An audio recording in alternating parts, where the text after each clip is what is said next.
இன்றைக்கு குடியரசு நாள். நாடே இதை கொண்டாடி கொண்டிருக்கிறது. இந்த குடியரசை உருவாக்குவதற்கு புரட்சியாளர் அம்பேத்கர் எத்தகைய பங்களிப்பை செலுத்தியிருக்கிறார் என்பது குறித்த ஒரு கருத்தரங்கமாக இது நடைபெற்றுக் கொண்டிருக்கிறது. புரட்சியாளர் அம்பேத்கர் அவர்களை பற்றி அனைத்து தரப்பாரும் இன்றைக்கு விரிவாக விவாதித்துக் கொண்டிருக்கிறார்கள். அதிலே குறிப்பாக கம்யூனிச இயக்கங்கள் மிக ஆழமாக புரட்சியாளர் அம்பேத்கர் அவர்களை பற்றி படிக்கவும் விவாதிக்கவும் மக்களிடத்திலே பரப்பவுமான பணிகளை மேற்கொண்டிருப்பது ஒரு நல்ல அறிகுறி. தீய சக்திகளுக்கு எதிராக ஜனநாயக சக்திகளை அணிதிரட்டுவதற்கான ஒரு களமாக கம்யூனிச இயக்கங்களின் களம் அமைந்திருக்கிறது. சில பத்தாண்டுகளுக்கு முன்பு புரட்சியாளர் அம்பேத்கர் அவர்களை பற்றிய விவாதம் என்பது தலித் மக்களின் வட்டத்திற்குள்ளேயே சுருங்கி இருந்தது. அம்பேத்கர் இயக்கங்கள் அகில இந்திய அளவில் அம்பேத்கரை தமது குலதெய்வமாக எண்ணி அவருக்கு சிலைகளை எழுப்புவதும் படங்களை திறப்பதும் பிறந்த நாள் கொண்டாடுவதும் நினைவு நாள் நினைவு கூறுவதும் என்கிற அடிப்படையில் இயங்கிக் கொண்டிருந்தன. அந்த வட்டத்திற்குள்ளே அரசியல் கட்சிகளுக்கு பெரிய பங்களிப்பு இல்லை. காங்கிரஸ், திமுக போன்ற அரசியல் கட்சிகள் கூட புரட்சியாளர் அம்பேத்கரை பற்றி பெரிதாக பேசியதில்லை. அவரை பற்றி ஆழமாக படித்ததில்லை. ஆனால் 1990க்கு பிறகு, அவருடைய நூற்றாண்டுக்கு பிறகு, சமூக நீதி காவலர் VP சிங் அவர்கள் பிரதமராக இருந்த காலச்சூழலில் அவருடைய எழுத்தும் பேச்சும் இந்திய மொழிகள் அனைத்திலும் மொழியாக்கம் செய்யப்படுகிற ஒரு சூழல் கனிந்தது. இந்தியாவில் உள்ள அனைத்து மொழிகளிலும் அவருடைய பேச்சுக்களும் எழுத்துக்களும் மொழிபெயர்ப்பு செய்யப்பட்டன. தேசப்பிதா என்று போற்றப்படுகிற காந்தியடிகளின் பேச்சுக்களும் எழுத்துக்களையும் கூட இந்திய ஒன்றிய அரசின் பொறுப்பிலே அவ்வாறு மொழிபெயர்க்கப்படாத நிலையில் முதலாக ஒரு தலைவரின் எழுத்துக்களையும் பேச்சுக்களையும் இந்திய ஒன்றிய அரசின் சார்பிலே இந்திய மொழிகள் யாவற்றிலும் மொழியாக்கம் செய்யப்பெற்ற பெருமை புரட்சியாளர் அம்பேத்கர் அவர்களுக்கு மட்டுமே உண்டு. அவருடைய எழுத்துக்களும் பேச்சுகளும் பரந்த அளவில் அனைத்து தரப்பாரிடமும் போய் சேர்ந்த நிலையில்தான் 1991க்கு பிறகுதான் ஒரு விரிவான வட்டத்தில் புரட்சியாளர் அம்பேத்கர் அறியப்படுகிறார். அவருடைய எழுத்துக்களும் பேச்சுகளும் ஊன்றி கவனிக்கப்படுகின்றன. அனைவராலும் படிக்கப்படுகிற சூழல் உருவானது. இத்தகைய சூழலில்தான் கம்யூனிச இயக்கங்களும் புரட்சியாளர் அம்பேத்கர் அவர்களை பற்றி ஆழமாக கற்கத் தொடங்கினார்கள். அதுவரையில் புரட்சியாளர் அம்பேத்கர் அவர்களை ஒரு சாதிய வட்டத்திற்குள்ளே தான் இந்த தேசம் சுருக்கி வைத்திருந்தது. ஒரு சாதி சங்க தலைவராகத்தான் பார்த்தது. அவருக்கு தேசப்பற்று இல்லை. அவர் தேசிய விடுதலை போராட்டத்திலே பங்கேற்கவில்லை. பிரிட்டிஷாரை எதிர்க்கவில்லை. காந்தியடிகளைப் போல போராட்ட களங்களில் பங்கேற்று சிறை சென்றதில்லை.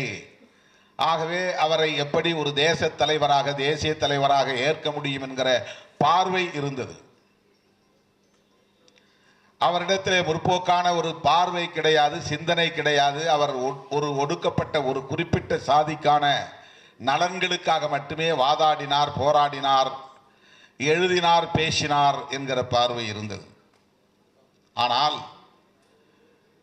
1990களுக்கு பிறகு இந்த 2-3 பத்தாண்டுகளில் புரட்சியாளர் அம்பேத்கர் அவர்களை பற்றிய பார்வை மாறி இருக்கிறது. அவர் எந்த அளவுக்கு புரட்சிகரமானவர்,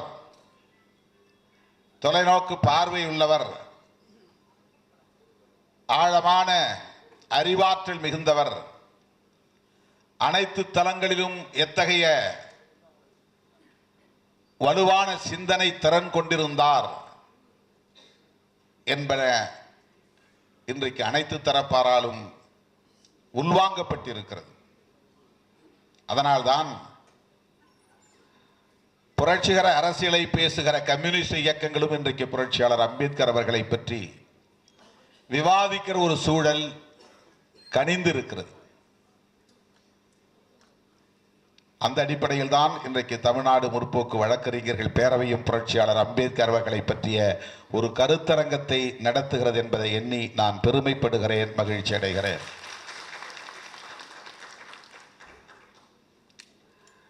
இங்கே நிறைவேற்றப்பட்ட 3 தீர்மானங்களுள் முக்கியமான தீர்மானம் புரட்சியாளர் அம்பேத்கர் அவர்களை இந்திய குடியரசின் தந்தை என்று அழைக்க வேண்டும் என நிறைவேற்றப்பட்டிருப்பது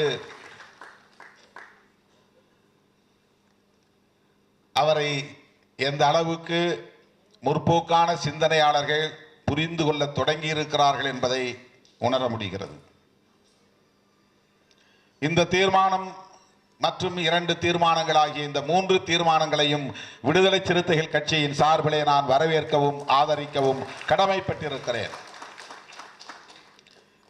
2வது தீர்மானம் உச்சநீதிமன்ற கிளை தமிழ்நாட்டில் உருவாக்கப்பட வேண்டும் என்பதாகும். அதை வரவேற்கிறோம். அடுத்த தீர்மானம் உச்சநீதிமன்றம் மற்றும் உயர்நீதிமன்றங்களில் நீதிபதி நியமனங்களில் இடஒதுக்கீட்டை பின்பற்ற வேண்டும் என்கிற தீர்மானம். தமிழ்நாடு முற்போக்கு வழக்கறிஞர்கள் பேரவையின் சார்பில் இங்கே முன்மொழியப்பட்டிருக்கிற இந்த 3 தீர்மானங்களையும் விடுதலை சிறுத்தைகள் கட்சியின் சார்பிலே நான் வழிமொழிய கடமைப்பட்டிருக்கிறேன், வரவேற்று ஆதரிக்கிறேன். உச்சநீதிமன்றம் மற்றும் உயர்நீதிமன்றம் ஆகியவற்றில் ஏன் இடஒதுக்கீடு இன்னும் நடைமுறைக்கு வரவில்லை? உச்சநீதிமன்றம் மற்றும் உயர்நீதிமன்றம் ஆகியவற்றில் இன்னும் ஒரு குறிப்பிட்ட ஆதிக்க சமூகத்தை சார்ந்தவர்கள் மட்டுமே நீதிபதிகளாக இடம்பெற முடியும் என்கிற சூழல் ஏன் நீடிக்கிறது? ஏன் அதை மாற்ற முடியவில்லை? உச்ச நீதிமன்றத்திலே நியமிக்கப்பட்டிருக்கிற அல்லது வேலை செய்யக்கூடிய நீதிபதிகளில் எத்தனை பேர் ஓபிசி சமூகத்தை சார்ந்தவர்கள், எத்தனை பேர் தலித் சமூகத்தை பழங்குடி சமூகத்தை சார்ந்தவர்கள்? 1, 2 என்று விரல் விட்டு எண்ணக்கூடிய நிலைதான். நாடு விடுதலை பெற்று 75 ஆண்டுகளை கடந்து விட்டது. குடியரசாகி 75 ஆண்டுகளை முடித்து 76வது ஆண்டில் அடியெடுத்து வைக்கிறது. 3/4 நூற்றாண்டை கடந்த நிலையிலும் கூட உச்ச நீதிமன்றத்திலே ஒரு சிறிய மாற்றத்தை கூட நம்மால் செய்ய முடியவில்லை, அங்கே அசைத்து பார்க்க முடியவில்லை என்கிற அளவுக்கு இங்கே எது கோலோச்சுகிறது? உச்ச நீதிமன்றத்திலும் உயர் நீதிமன்றத்திலும் நீதிபதிகள் நியமனத்திலே இடஒதுக்கீட்டை நடைமுறைப்படுத்த முடியாத அளவுக்கு இங்கே நெருக்கடியை எது தருகிறது? ஏன் அது நீடிக்கிறது? தோழர்களே, இன்னும் இந்த நாட்டை மனுஸ்மிருதி தான் ஆண்டு கொண்டிருக்கிறது. மனு தர்மம் தான் அவர்களின் அரசமைப்பு சட்டம். புரட்சியாளர் அம்பேத்கர் அவர்களின் தலைமையில் உருவாக்கப்பட்டிருக்கிற வகுத்தளிக்கப்பட்டிருக்கிற இந்த அரசமைப்பு சட்டம் நடைமுறைக்கு வந்து 75 ஆண்டுகள் நிறைவு பெற்ற நிலையிலும் இது வெறும் தேர்தல் களத்தில் பயன்படக்கூடிய ஒன்றாகத்தான் இருக்கிறதே தவிர சமூக பண்பாட்டு தலங்களில் நிர்வாக தலங்களில் பயன்படக்கூடியதாக இல்லை. இன்னும் அது நடைமுறைக்கு வரவில்லை. த கான்ஸ்டிடியூஷன் ஆஃப் இந்தியா என்பது அனைத்து தளங்களிலும் நடைமுறைக்கு வந்திருக்கிறதா என்றால் இல்லை. அரசியல் தளத்தில், குறிப்பாக தேர்தல் தளங்களில் நடைமுறையில் இருக்கிறது. நிர்வாக தளங்களில் உச்ச நீதிமன்றம், உயர் நீதிமன்றம் போன்ற உயர் அதிகாரங்கள் நிறைந்துள்ள தளங்களில் இந்த சட்டம் நடைமுறையில் இல்லை. ஆகவே இந்த அரசமைப்பு சட்டத்தை நடைமுறைப்படுத்துவதற்கே நாம் போராட வேண்டியிருக்கிறது. போராடுவதற்கு நமக்கு ஒரு புரிதல் தேவைப்படுகிறது. அந்த அரசமைப்பு சட்டத்தை நடைமுறைப்படுத்த வேண்டும் என்று ஏன் நாம் போராட வேண்டும்? இந்த அரசமைப்பு சட்டம் என்ன சொல்லுகிறது என்பதை புரிந்து கொண்டால்தான் ஏன் போராட வேண்டும் என்பதை புரிந்து கொள்ள முடியும். இந்த அரசமைப்பு சட்டம் என்ன சொல்லுகிறது என்பதை முதல் பக்கத்தில் இருக்கிற 10 வரிகளை படித்தால் போதுமானது.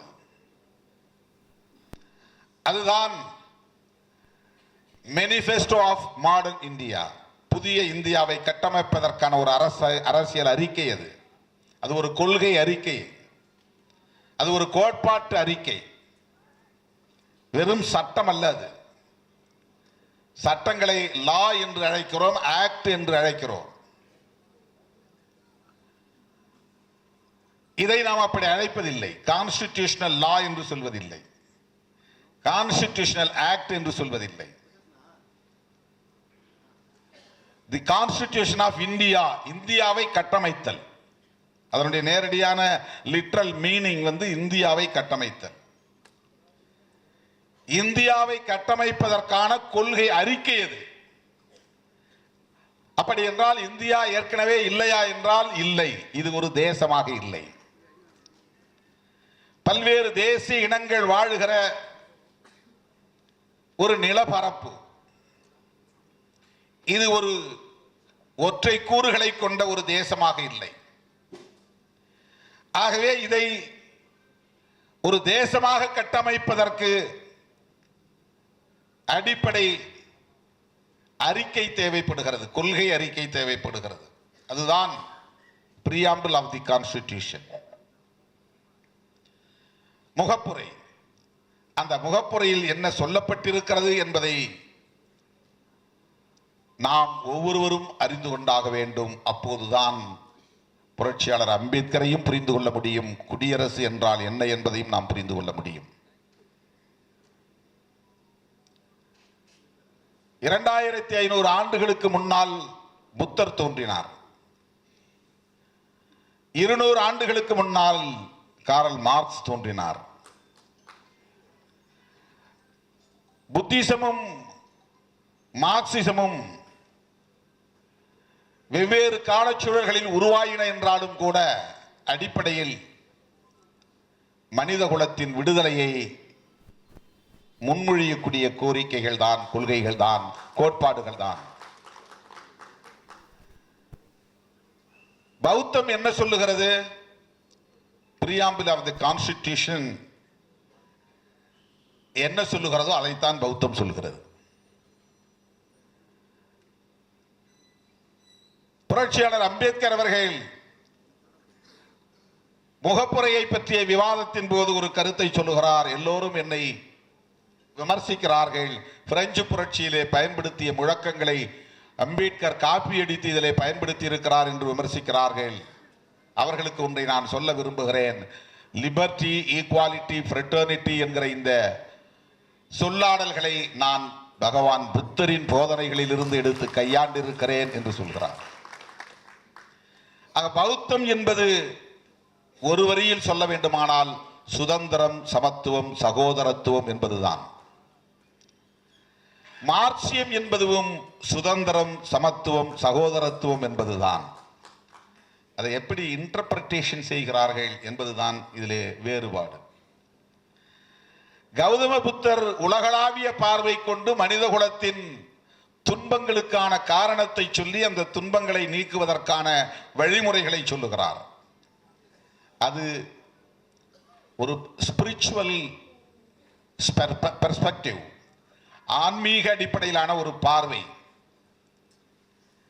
மனிதனுடைய துன்பங்களுக்கு, அவன் பணக்காரனாக இருந்தாலும் துன்பம் அவனுக்கு இருக்கிறது, ஏழையாக இருந்தாலும் துன்பம் அவனுக்கு இருக்கிறது. நாட்டை ஆளக்கூடிய மன்னனாக இருந்தாலும் அல்லது பிரதமராக இருந்தாலும் அவனுக்கும் துன்பம் இருக்கிறது, ஆளப்படுகிறவனுக்கும் துன்பம் இருக்கிறது. அதிகாரம் உள்ளவனுக்கும் துன்பம் இருக்கிறது, அதிகாரம் இல்லாதவர்களுக்கும் துன்பம் இருக்கிறது. Sufferings for all human beings across the world, எல்லோருக்கும் இருக்கிறது. மனித குலத்தின் துன்பங்களுக்கு அவனிடம் மேலோங்கி இருக்கிற பேராவல், ஆசை, அவனிடம் மேலோங்கி இருக்கிற பிரம்மை. அவன் ஒரு மாய உலகத்திலே இருக்கிறான். அவன் நிழல் உண்மை உலகத்தில் வாழவில்லை, நிழல் உலகத்தில் இருக்கிறான். அவனிடம் மேலோங்கி இருக்கிற வெறுப்பு. இவைதான் மனித துன்பங்களுக்கு அடிப்படையான காரணம். எவ்வளவு கோடிக்கணக்கான சொத்து இருந்தாலும் அவனுக்கு நிம்மதி இருக்காது. அதுதான் துன்பம். அவனுக்கும் பிணி உண்டு, அவனுக்கும் மூப்பு உண்டு, அவனுக்கும் மரணம் உண்டு. அதுதான் துன்பம். எவ்வளவு பெரிய அதிகார பீடத்தில் அவன் அமர்ந்திருந்தாலும் அவனுக்கும் நோய் உண்டு, அவனுக்கும் முதுமை உண்டு, அவனுக்கும் மரணம் உண்டு, அவனுக்கும் நிம்மதி இருக்காது. ஆகவே இந்த துன்பங்களில் இருந்து விடுபட வேண்டும் என்று சிந்தித்த கௌதம புத்தர் என்ன சொல்லுகிறார் அடிப்படையில் என்றால், எதுவும் நிலையானதல்ல. இதுதான் புத்திசத்தின் அடிப்படையான கோட்பாடு. எல்லாம் மாறிக்கொண்டே இருக்கும். மார்க்சியமும் அதைத்தான் சொல்லுகிறது, எல்லாம் மாறிக்கொண்டே இருக்கும். இன்பம் நிலையானதல்ல, அப்படி என்றால் துன்பமும் நிலையானதல்ல. அதிகாரமும் ஒருவனுக்கு நிலையானதல்ல, ஆஸ்தியும் ஒருவனுக்கு நிலையானதல்ல. சொத்து, பெரிய ஆஸ்தி நிலையானதல்ல. ஆகவே கௌதம புத்தர் மனித குலத்தின் மீட்சிக்காக சொன்ன அந்த தத்துவத்தின் அடிப்படையோடு வருகிற இன்னொரு கோட்பாடுதான் மார்க்சியம் என்பதும். அதுதான் சொல்லுகிறது, எதுவும் நிலையானதல்ல, மாறிக்கொண்டே இருக்கும். அதன் பொருள் என்னவென்றால், அவர்களெல்லாம் பெரிய ஆட்கள், அவர்கள் கையிலே அதிகாரம் இருக்கிறது, அவர்களை ஒன்றும் செய்ய முடியாது என்று சோர்ந்து விடாதே, அதை மாற்ற முடியும் என்கிற நம்பிக்கையை தருவது மார்க்சியம். உன் நிலை இப்படி இருப்பதற்கு காரணம் உன்னுடைய முற்பிறவி என்று சொல்லுவது சனாதன தர்மம். சனாதன தர்மத்தின் பொருள், சனாதன் என்கிற சொல்லுக்கு என்ன பொருள் என்றால் நிலையானது என்று பொருள். புத்திசத்திற்கு நேர் எதிரான நிலைப்பாடு, மார்க்சியத்திற்கு நேர் எதிரான நிலைப்பாடு சனாதனம். சனாதனம் என்கிற சொல்லுக்கு பொருள் நிலையானது, மாறாதது, முடிவில்லாதது, தொடக்கமில்லாதது. இதுதான் சனாதனம். சாமி கும்பிடுறதில்லை, அது கஸ்டம்ஸ். திருநீறு பூசுவதல்ல, அது சடங்கு. ருத்ராட்சி கொட்டை அணிவதல்ல சனாதனம், அது சம்பிரதாயம். சடங்கு சம்பிரதாயங்களை குறிப்பதல்ல சனாதனம், அது ஒரு கோட்பாடு. எல்லாம் நிலையானது. நாங்கள் பிறப்பின் அடிப்படையில் உயர்ந்தவர்கள் என்பது நிலையானது. பிராமணர்களின் ஆதிக்கம் என்பது நிலையானது. நாங்கள் உழைக்காமலேயே உண்டு கொழுப்போம் என்பது நிலையானது. நாங்கள் ஆட்சி அதிகாரத்தில் நீடிப்போம் என்பது நிலையானது. உச்ச நீதிமன்றம் எங்களுக்கானது, அது நிலையானது, மாற்ற முடியாதது. இதுதான் சனாதன தர்மம். புத்திசம் சொல்கிறது எதுவும் நிலையானதல்ல, மாறக்கூடியது. அப்படி என்றால் இந்த ஆதிக்க கோட்டையை வீழ்த்த முடியும், தகர்க்க முடியும், மாற்ற முடியும். அதைத்தான் மார்க்சியம் சொல்லுகிறது. மன்னாதி மன்னர்கள் ஆட்சியிலே இருக்கிறார்கள் என்று உழைக்கிற வர்க்கமே, நீ சோர்ந்து விடாதே. இழப்பதற்கு உன்னிடத்தில் ஒன்றுமில்லை, விலங்குகளை தவிர. வெகுண்டெழுந்து போராடு உலக தொழிலாளர்களே, ஒருங்கிணையுங்கள் என்று தொழிலாளர்களை பார்த்து அறைகூவல் விடுத்தார். கௌதம புத்தர் முதலாளிகளுக்காகவும் சிந்தித்தார், கார்ல் மார்க்ஸ் தொழிலாளர்களுக்காக சிந்தித்தார். கௌதம புத்தர் எல்லாரையும் மனுஷனா பார்த்தார். எல்லாருக்கும் துன்பம் இருக்கு, எல்லாரும் விடுதலை பெறணும். கார்ல் மார்க்ஸ் உழைக்கிற வர்க்கத்தை விடுவிக்க வேண்டும் என்பதில் கவனம் செலுத்தினார். அவர்கிட்ட இந்த பார்வை, இப்படி ஒரு குளோபல் பெர்ஸ்பெக்டிவ் வருகிற போது, ஒரு பார்வை, பரந்த பார்வை வருகிற போது, அங்கே சாதி, மதம், மொழி, இனம், தேசம் என்கிற வரம்புகள் அடையாள அரசியலாக நாம் முன் நிற்காது. எங்க சாதி, எங்க மதம், எங்க மொழி, எங்கள் இனம், என்கிற இந்த அடையாள அரசியல் முன்னால் நிற்காது. மார்க்சியத்தை உள்வாங்க உனக்கு அடையாள அரசியல் முன்னால் நிற்காது. பௌத்தத்தை உள்வாங்க உனது பார்வை பரந்த பார்வையாக, எல்லோரையும் நேசிக்கிற, அன்பு செலுத்துகிற பார்வையாக அது மாறும். இரண்டும் வேறு வேறு அல்ல அது. ஆனால் அது ரிலீஜன் என்பது ஒரு இன்ஸ்டிடியூஷன். அது இது மாதிரி ஒரு கட்சியை தொடங்க, அம்பேத்கர் கொள்கையை பேசுவதற்கு விடுதலை சிறுத்தைகள் ஒரு கட்சி இருக்கிறது. அதே போல பிஎஸ்பின்னு ஒரு கட்சி இருக்கிறது. ஒவ்வொரு மாநிலங்களிலும் வெவ்வேறு பெயரில் கட்சிகள் இயங்குகின்றன. கட்சிகள் அடிப்படையாக அம்பேத்கர் கொள்கையை எடுத்துக்கொண்டு பரப்புகின்றன. அதுபோலத்தான் ஆன்மீக தத்துவங்களை ஒவ்வொருவரும் வெவ்வேறு பெயரில் பரப்புகிறார்கள். அது மதங்களாக மாறுகின்றன. ரிலீஜன் என்பது ஒரு institution based on some philosophy, spiritual ideologies, ஆன்மீகம் சார்ந்த கோட்பாடுகளை அடிப்படையாக கொண்டு உருவாக்கப்படுகிற இயக்கங்கள், அமைப்புகள், நிறுவனங்கள். கௌதம புத்தர் உருவாக்கியது மதம் அல்ல. ஏனென்றால் மதம் என்றால் முதலில் கடவுள் நம்பிக்கை இருக்க வேண்டும். இறை நம்பிக்கை ஒன்றுதான் மதத்திற்கான உயிர் மூச்சு. எந்த ஒன்று இறை நம்பிக்கையை கொண்டிருக்கிறதோ அது மதம். கௌதம புத்தரின் போதனைகளில் கடவுளை பற்றி பேசவே இல்லை. கடவுள் வழிபாடே கிடையாது. கடவுளை நம்ப வேண்டும் என்று சொல்லவில்லை. எனவே உலகம் எப்ப தோன்றியது, மனிதன் எப்ப தோன்றினா, இதெல்லாம் ஒரு விவாதமே இல்லை என்றார் கௌதம புத்தர். அதை பற்றி நீ பேச வேண்டிய அவசியமே இல்லை. இன்றைக்கு நீ மனிதனாய் வாழ்ந்து கொண்டிருக்கிறாய். நீ எப்படி வாழ வேண்டும்?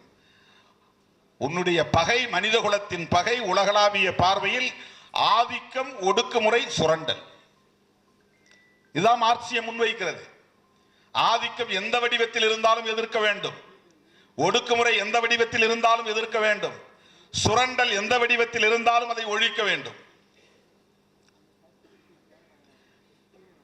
இவையெல்லாம் பெருகுவதற்கு எது அடிப்படையாக இருக்கிறது? மனிதனிடத்தில் இருக்கிற பேராவல் தான், ஆசைதான். தனி உடைமை என்பது அப்படித்தான் உருவாகிறது. தனி சொத்துடைமை என்பது அப்படித்தான் உருவாகிறது. பணக்கார வர்க்கம் என்பது அப்படித்தான் உருவாகிறது. அதிகார வர்க்கம் என்பது அப்படித்தான் உருவாகிறது. ஆகவே இந்த ஆதிக்கத்தை எதிர்ப்பது அதுதான் பௌத்தத்தின் அடிப்படை. ஆதிக்கத்தை எதிர்ப்பது அதுதான் மார்க்சியத்தின் அடிப்படை. இவற்றை அடிப்படையாக கொண்ட கோட்பாடுதான் புரட்சியாளர் அம்பேத்கரின் அரசியல். அவர் புத்தரிடமிருந்துதான் லிபர்ட்டி, ஈக்வாலிட்டி அண்ட் ஃப்ரெட்டர்னிட்டி என்கிற இந்த தத்துவங்களை நான் உள்வாங்கிக் கொண்டேன் என்று சொல்லுகிறார். சனாதன தர்மம் இவை மூன்றையும் மறுக்கிறது. இங்கே தெருவில் நடக்காதே, உனக்கு சுதந்திரம் இல்லை. உரிமை கோராதே, சுதந்திரம் இல்லை. கருத்து சொல்லாதே, சுதந்திரம் இல்லை. சுதந்திரத்தை மறுப்பது சனாதன தர்மம். நீ கீழ்சாதிக்காரன், நீ சூத்திரன், உனக்கு கல்வி வேண்டும் என்ற உரிமையை கோரக்கூடாது, உன் கருத்தை சொல்லக்கூடாது, நீ எதிர்த்து பேசக்கூடாது, நீ மறுத்து பேசக்கூடாது. செருப்பணிய சுதந்திரம் இல்லை, உடையணிய சுதந்திரம் இல்லை, விரும்பிய உணவை உண்ண சுதந்திரம் இல்லை, மாட்டுக்கறியை சமைக்க கூடாது, மாட்டுக்கறி சமைத்தால் அடித்துக் கொள்ளுவோம், சுதந்திரம் இல்லை, சுதந்திரத்தை மறுக்கிறது. விரும்பிய பெண்ணை திருமணம் செய்யக்கூடாது, சுதந்திரம் இல்லை, சுதந்திரத்தை மறுக்கிறது சனாதன தர்மம். இன்னும் இங்கே சனாதன தர்மம் கோலோச்சுகிறது என்பதற்கு இதுவே ஒரு சான்று. ஆணவ கொலைகள் செய்யலாம் என்று சனாதன தர்மம் நியாயப்படுத்துகிறது. அரசமைப்பு சட்டம் ஆணவ கொலைகளை குற்றம் என்கிறது. அரசமைப்பு சட்டம் சாதி ஒழிந்து விட்டது என்கிறது. அரசமைப்பு சட்டம் தீண்டாமை ஒழிந்து விட்டது என்கிறது. ஆனால் இன்னும் சமூகத்திலே சாதி இருக்கிறது. சாதி அடிப்படையில் தான் ஒவ்வொரு மனிதனின் வாழ்க்கை இயங்கிக் கொண்டிருக்கிறது. சாதி பார்க்காமல்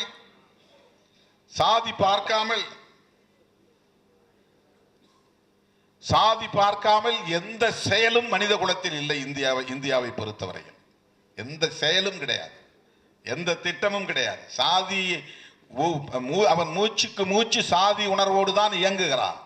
அப்படி ஒரு நிலை இங்கே நீடிப்பதற்கு என்ன அடையாளமாக நமக்கு உணர்த்துகிறது என்றால், எதை அடையாளப்படுத்துகிறது என்றால், சனாதன தர்மமே இன்னும் இங்கே இயங்கிக் கொண்டிருக்கிறது, அரசமைப்பு சட்டம் அல்ல. எனவே அரசமைப்பு சட்டத்தை நடைமுறைப்படுத்துவதற்காக நாம் போராட வேண்டும். அரசமைப்பு சட்டம், இதை சொல்லி நான் முடிக்கிறேன். அரசமைப்பு சட்டம் சோசலிசம், புளூரலிசம், பெடரலிசம் ஆகிய இந்த கருத்துக்களை உள்வாங்கிக் கொண்டிருக்கிறது.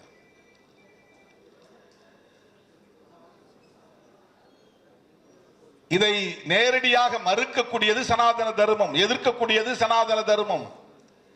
சோசலிசம், செக்யூலரிசம். இங்கே என்ஜிஆர் பிரசாத் அவர்கள் பேசும்போது சொன்னார், இந்த இரண்டையும் நாம் பாதுகாக்க வேண்டியிருக்கிறது என்று சொன்னார். அரசுடைமை அனைத்தையும் தனியுடைமை ஆக்குகிறார்கள், தனியாருக்கு தாரம் பார்க்கிறார்கள் என்றால் அது சோசலிசத்திற்கு எதிரானது.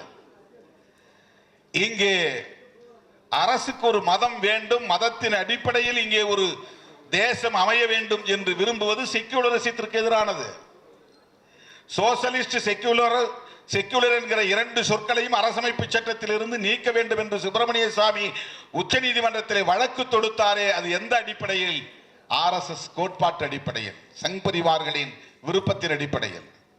அரசமைப்பு சட்டத்தில் we the people of India having solemnly resolved to constitute India sovereign socialist secular democratic republic. இந்திய அரசாங்கம் எப்படிப்பட்டது என்பதை விவரிக்கக்கூடியது. To secure to all its citizens justice, liberty, equality and fraternity. இதுதான் manifesto of modern India. பழைய India, பாகுபாடுகள் நிறைந்த India, the discriminatory society.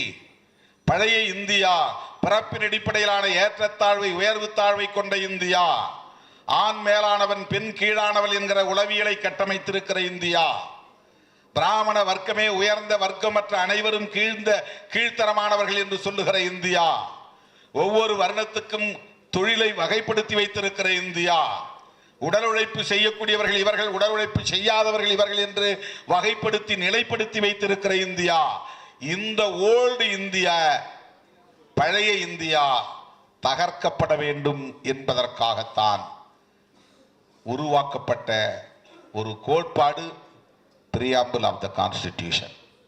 அதில் தான் சோசலிசம் இருக்கிறது, செக்யூலரிசம் இருக்கிறது, பன்மைத்துவம் என்கிற புளூரலிசம் இருக்கிறது, கூட்டாட்சி தத்துவம் என்கிற பெடரலிசம் இருக்கிறது. இந்த 4 கோட்பாடுகளும் உள்ளடங்கிய ஒரு கோட்பாட்டு அறிக்கை தான் கான்ஸ்டிடியூஷன் ஆஃப் இந்தியா. உயிர் மூச்சான கோட்பாடுகள் இந்த 4 என்கிற போது இவற்றை தாங்கி பிடிக்கிற 4 தூண்கள் justice, liberty, equality and fraternity.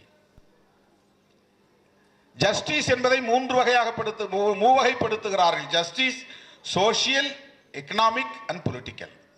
ஆனால் சோசியல் ஜஸ்டிஸ் என்பதன் மூலம்தான் இங்கே சோசியல் டெமோக்ரஸியை கொண்டு வர முடியும். அந்த சோசியல் ஜஸ்டிஸ் இன்றைக்கு கேள்விக்குறியாக்கப்பட்டிருக்கிறது. அதை நீர்த்து போக செய்கிற வகையில்தான் முன்னேறிய சமூகத்தில் பொருளாதாரத்தில் நலிவடைந்த பிரிவினருக்கும் இடஒதுக்கீடு என்று சட்டம் கொண்டு வந்தது.